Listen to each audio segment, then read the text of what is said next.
franchement ya bana présentant même si oyo bana mote c'est alors bisili non parole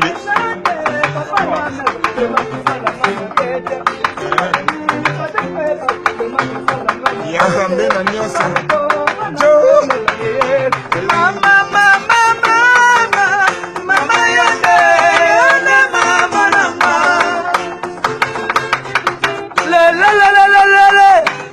boyakotala ndanga ya sabota ngaye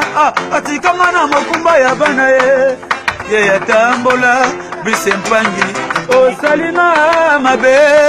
toni twingi me soki okoyoka ngai ndenge naza kolela Charlotte Makoko Eric Kenzo bana Londres